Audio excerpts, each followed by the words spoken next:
Hello guys. Time check, Dad. 7:44. Oh my, I'm late. My shift is at 8. And almost done. Hindi ko na lang. Baon ko pinipray ni Daddy. Apple and kiwi. I have cold coffee, water, and muffin. Wait, I need my power bank. Margo Megan, Mommy's going. Leaving. And then, usually natin ako ng mga kids kapag punta sa or Yeah, I'm happy. Mommy, love you. Bye-bye. see you tomorrow, God willing. Tagal ng pahinga ko, no? Dahil gano'ng katagal, pero hindi akong napahinga. Ngayon na lang ako ulit mag-duty. Everything is here. Wallet, cellphone, ID. Let's go, guys. Let's go. Go. Lang. Okay, bye-bye. Wait, Mama. Let's go. Wait. I love you. Love you. Hi, guys. Wait. Mommy. My Ketchup kami, okay? kiss. Love you. Ketchup kami. Mommy, ketchup kami, okay?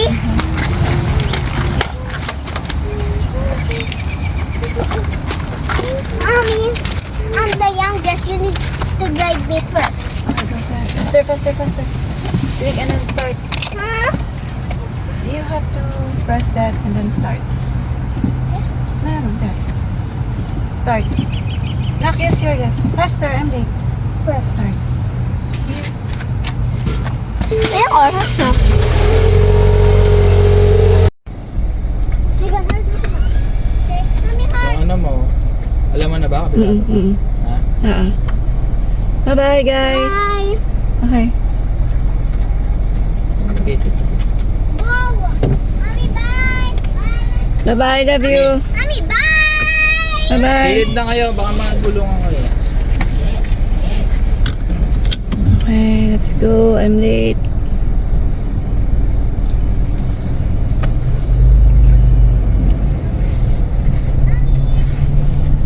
Nahatid nila ako hanggang dun sa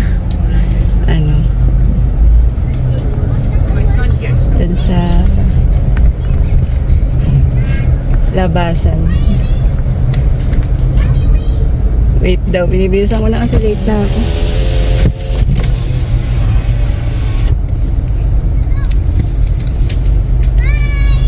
Bye-bye! Love you! Okay.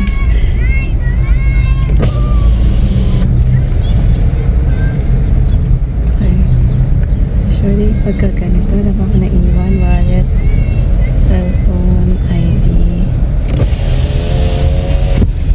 Okay. So, yun na nga.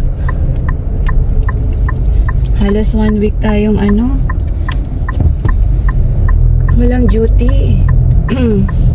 Ngayon na lang ulit. Last duty ko Wednesday din. So today is Wednesday din.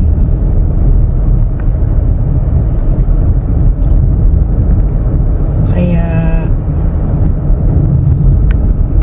yan ang ito yung sinasabi namin lagi na mahirap sa home health setting dito sa aming trabaho kasi yung pasyente namin na regular kapag maraming possible na mangyari, pwedeng ma-hospital sila or may pupuntahan sila or pinatanggal ka tapos ngayon meron sila ngayong bootcamp ngayong summer. Yung mga bata na kahit may special needs ay sila nagpa-participate sila sa ganon. Kaya yung regular doon sa pasyente na yon, matagal na na wala silang patient, cover sila. Kung ayaw mag-cover, wala silang pasok. Gagamitin yung kanilang gagamitin ang kanilang mga PTO. Kasi may 1 month boot camp ngayon yung mga bata. Pupunta sila sa New York. New York ba? Basta ganun. Yung pasyente ko naman, hindi naman nag-participate doon. Kaya lang, si ma'am, may pinatanggal siyang schedule na nasakto dun sa schedule ko. Kaya wala akong pasok. Pero ngayong week, thankfully, naibalik na. Kaya full, naman tayo. 48 hours.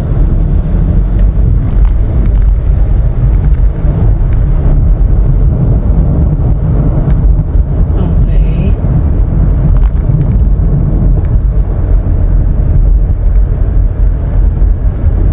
Time check tayo. 53.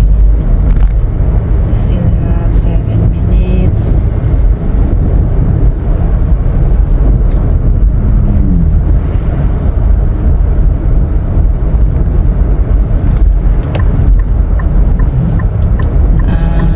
Hindi na ako naka-waze. Kabisado ko na. Kasi itong regular patient ko naman, 3 days in a week ako dito. Bali, Wednesday, Thursday, and Friday. Kaya, ayun. Awa ng Diyos, nakabisado ko na yung daan kahit wala na tayong ways. Usually, lang naman to 12 to 15 minutes drive. So, saktong-sakto laging dating natin. Ayan. So, mahirap pala pagka ganito na wala tayong pag gano'n na nawawalan tayo ng shift kasi lang tayo yung kinikita natin sapat na sapat lang na pag nakulangan ng sahod yari talaga. Kaya napag-isip-isip ko habang nakabakasyon, kala mo nakabakasyon na wala nang shift. Ayun, na kailangan ko talaga maghanap ng extra income. Hanap tayo sa iba. Actually, naghanap na ako. Babalitaan ko na lang kayo kapag naging positive. And okay naman. Naging tayo.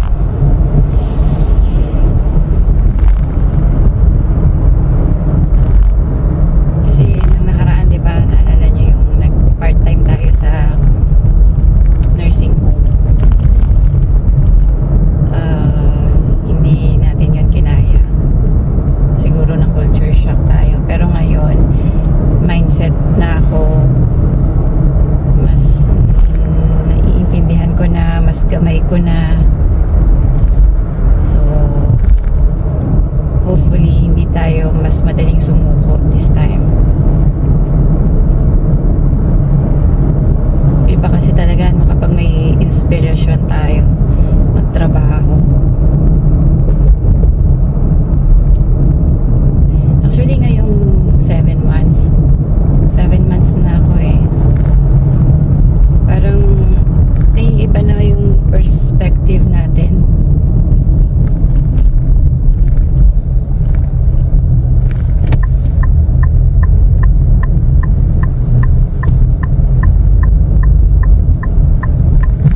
Yung una parang niraraos lang natin.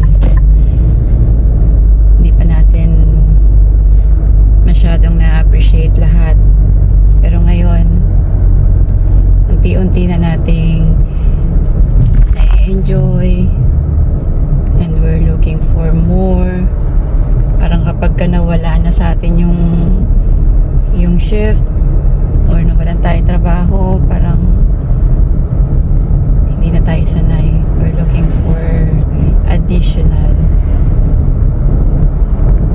So, sa mga bago,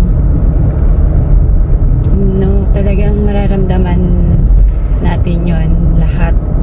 Na-realize ko. Kahit yung mga matatagal na, pag nakausap ko sila,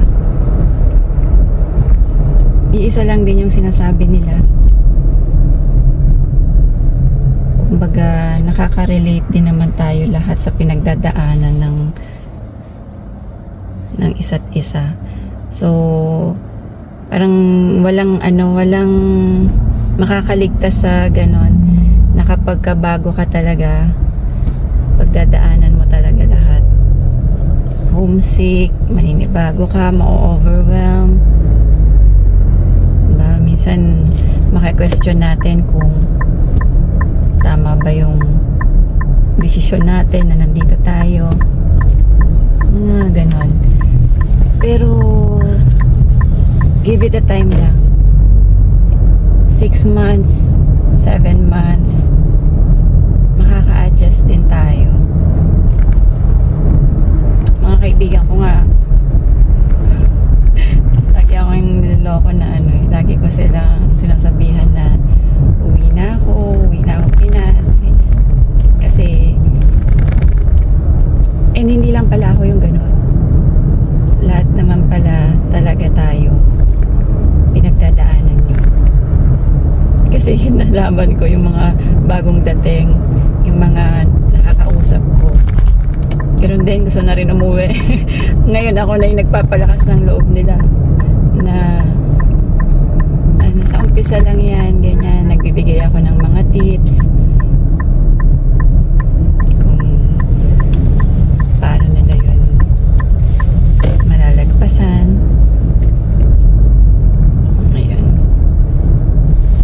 uy, 7:59, 1 minute yan tayo. May grace period naman kaming 7 minutes, pero nakakaya dun sa ka-shift natin. So, tuloy natin bukas pag out ko. Kantungan ulit tayo.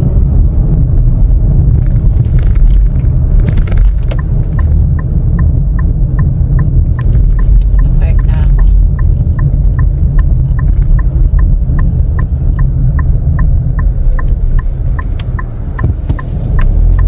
Yoy. Okay.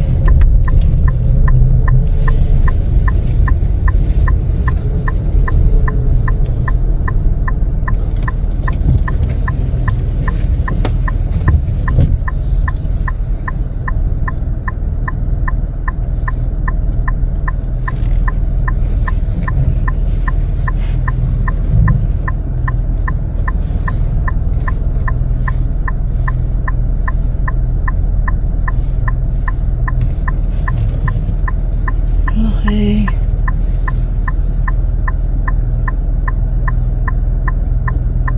See you tomorrow. Tatambay muna tayo sa ng pasyente.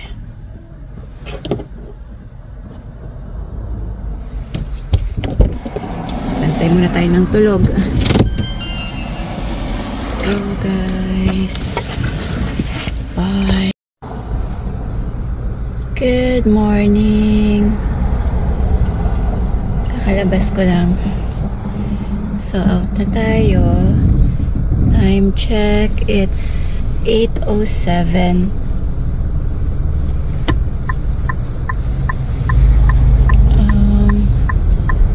Ang nag-receive ng patient ko ay yung mom. So, walang naka-duty na nurse ngayong morning. Turn right onto Park Avenue. Tapos mamayang gabi, ako ulit ang magre-receive sa kanya. So, may pa tayo. 2 nights pa tayo sa kanya.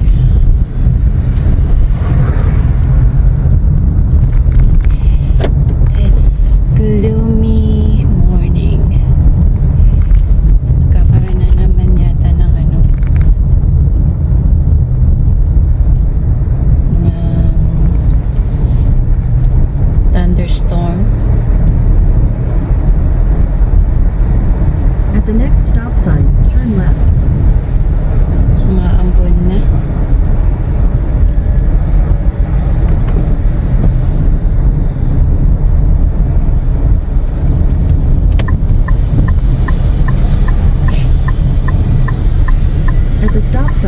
Turn left onto Ocean Avenue.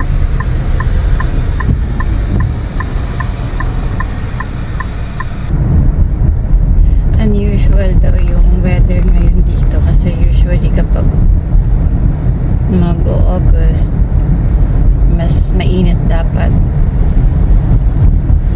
yung peak ng summer, pero kakaiba ngayon dahil storm na storm, parang every other week may thunderstorm. At the light, turn right onto South Clover May Street. mga pa nga, may mga tornado pa na tumatama dito. Nung last Tuesday, may nabalita na tinamaan ng kidlat. Yung lalaki namatay.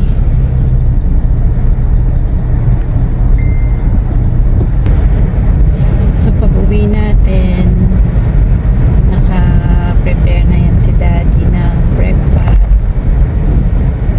Breakfast kami. Tsaka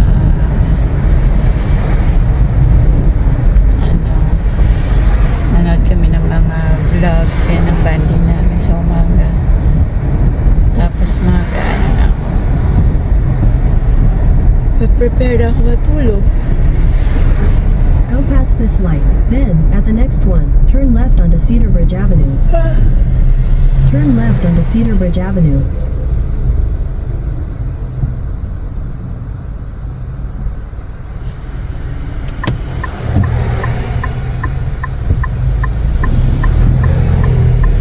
Kaya bilib ako dun sa mga malalayo malalayo ang mga pasyente. Kasi ako pagka-out ko ng ganitong oras, antok na ako. Kadalasan tatawagan ko si Daddy para mag-usap kami. Kasi pagka wala akong kausap, para na akong lumulutang.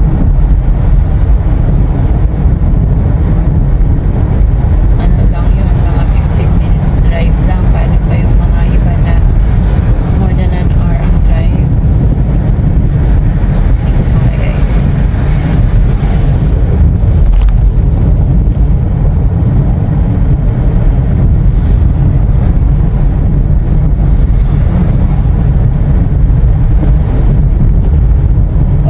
Ay.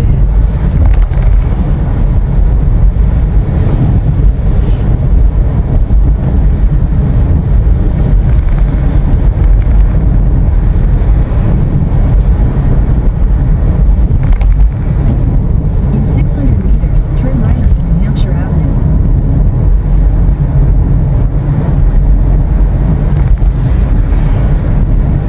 Taas na naman ang gas, no? 4.1 na naman dito. Bumaba na yun ng ng 3.5 ba yun? At the light, turn Ngayon, right onto tumaas New na. Hampshire Avenue.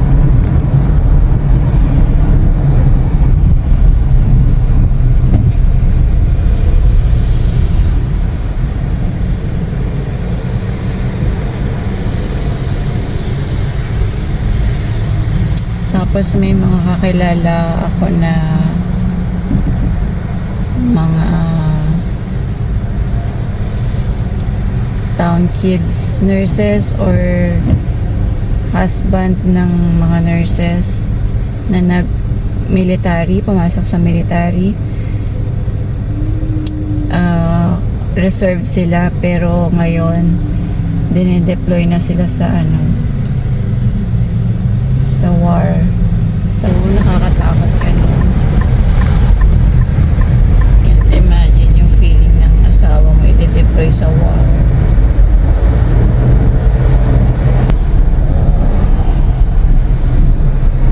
Grabe, nakakaantok pa yung panahon talaga.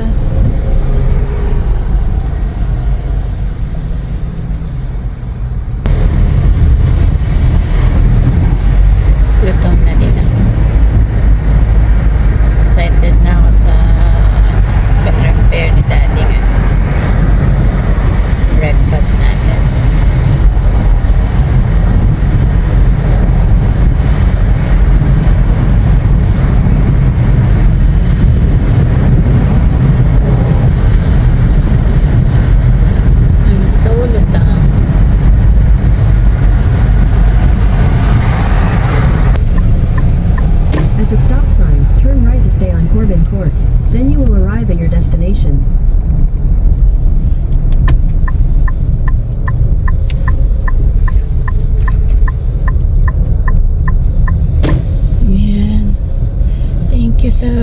pagsama niyo sa akin. You have arrived. Para hindi ako antokin. Para hindi ako makatulog. Antok na ako.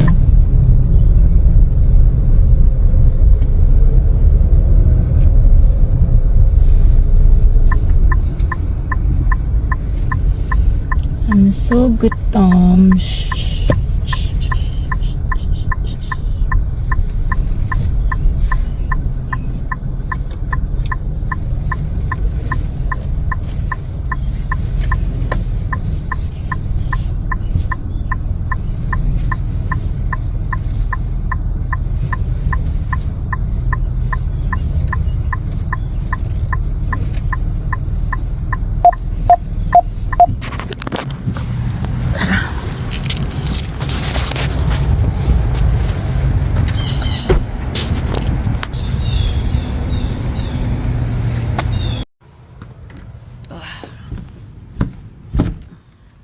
Good morning, Daddy-o.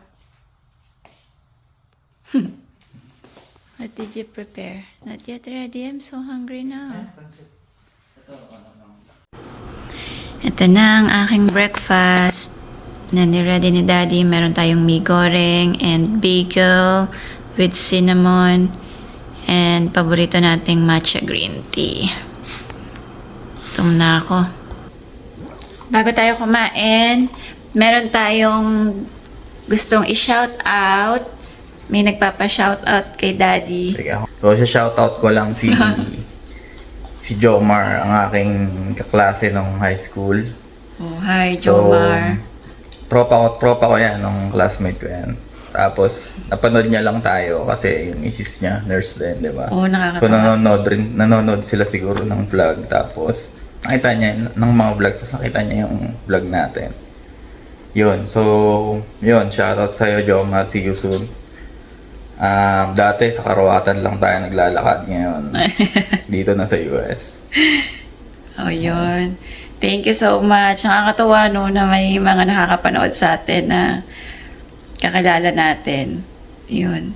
Kaya ginaganahan kaming mag-upload ng mga vlog para makatulong. Lalo na dun sa mga papunta pa lang. Yun. Shout out kay Jomar at sa misis niya, si Ma'am Lori. Ma'am Lori, God bless sa inyong journey papunta dito sa US. Congratulations. Ano sila? Sa Florida sila. No. Ingat kayo. And, yun. Kita-kits, no? Kapag may pag may time, pasyal-pasyal na lang tayo. Ayun. And shout out din kay Sir Anthony, Yeah. na fan ni Daddy. Hindi ko pa niya. Ikaw ano niya, Laging follower. nanonood.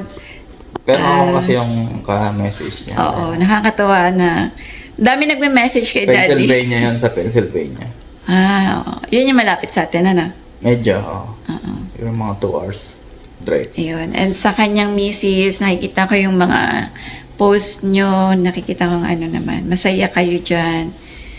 And God bless sa ating lahat. Sa mga papunta pa lang na gustong magtanong, baka makatulong kami. Ayun. Comment lang kayo. Ano natin yan? Try nating sagutin. Thank you sa mga nanonood. Lalo na sa mga natin. Sa mga kaibigan natin dyan sa Pinas. Laging nakasubaybay. Miss ko na kayo dyan. Sa family. At sa aking mga pamangkin. See you soon. Okay, bye-bye. Pahinga na muna.